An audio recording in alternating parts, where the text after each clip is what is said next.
જો આપણે ફરાળી ભજીયા બનાવીએ છીએ એટલે એમાં આપણે ઝીણા ઝીણા આવી રીતે બટેટા સુધારીને લીધા છે અને ઝીણી મરચી લીધી છે. એટલે આમ તો ફરાળી ભજીયા નહીં, પણ આમ તો ફરાળી વડા જ બનાવીએ છીએ એટલે અલગ રીતે. ભજીયા તો આપણે લોટ દોઈને બનાવીએ, પણ આ તો આમાં જ લોટ મિક્સ કરશું બટેટા અને મરચાંમાં. અને તો સ્વાદ અનુસાર નમક,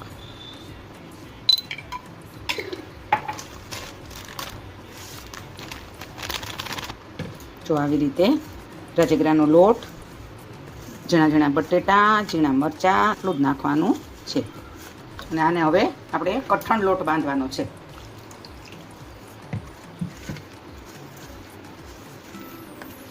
અને કઠણ લોટ આવો રાખીએ ને આપણે એટલે આમ કરકરા થશે. જો પછી પાડવાના આપણે બતાવશું આવી રીતે જ આમ ભેગા કરીને પાડવાની, એટલે આમ એકદમ ભજીયા કરકરા બનશે. જો આવું કરવાનું છે. જો બહુ ઢીલું નથી કરવાનું, જો આવું કરવાનું છે. જો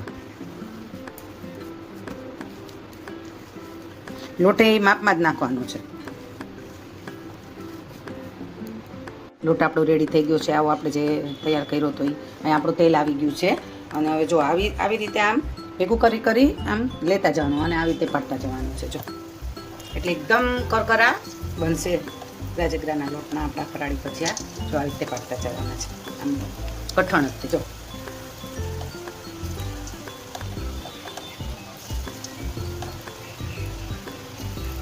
આપણા રેડી થઈ ગયા છે એકદમ ગુલાબી. જો એકદમ કરકરા, એકદમ મસ્ત લાગે.